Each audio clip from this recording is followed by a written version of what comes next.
In South Africa, we have, because of our apartheid background, race is one of the biggest descriptors of difference between people. You are this because you are black, or you are this because you're white. Mm-hmm.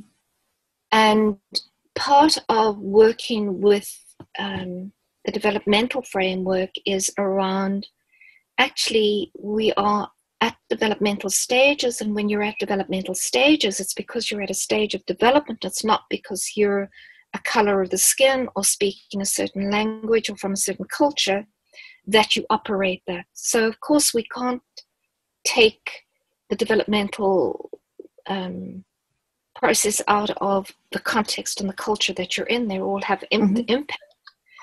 But it gives just another beautiful way of being able to come into seeing people from a different kind of description, and to not solidify it in something like race or language or culture, and to say, actually, this is normal. It is normal that somebody going through developmental stages at this stage of their life would be thinking about this, operating that, and not actually seeing this as very important. That consideration is not important for that stage of development. In designing our program of integral coaching and integral leadership here in South Africa, I have used it to look at how we assess our students. You get a student doing a whole body of work. They come out of a program, and you're expecting at some level the same.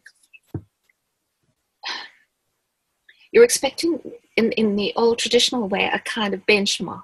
So it's great to have a benchmark, but we've got a very nuanced assessment process that says there are people who are much more conventional, yet excellent coaches.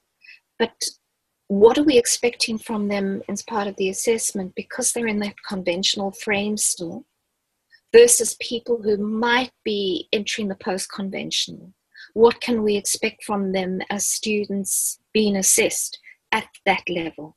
So our criteria for evaluating, we ask our students not to compare themselves, even though the requests for handing in work and for demonstrating work are the same. The levels of complexity are completely different. So it helps us to assess from that level as well, and just be much more compassionate and accurate in where the person is grappling. Being able to assess the level that a team is operating at, where they are predominantly coming from, where their center of gravity is, makes one calibrate one's intervention in the most astonishing way to meet that person. So for me, it stops a flatlining.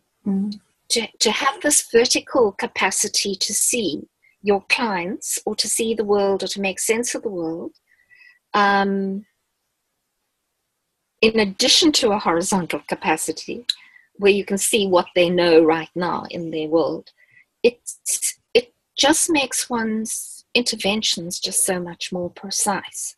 And you can design, whether you're a therapist, or whether you're a coach, or whether you're an organizational facilitator or designing a program, it helps you to calibrate those programs for your audience in a way that the language makes sense to them. And when the language and the concepts make sense in terms of how you frame them, either simply or more complexly, or complexly simple at the later stages, makes a hang of a difference to attuning. So around the attunement to your client, whether the client is an organization or an individual.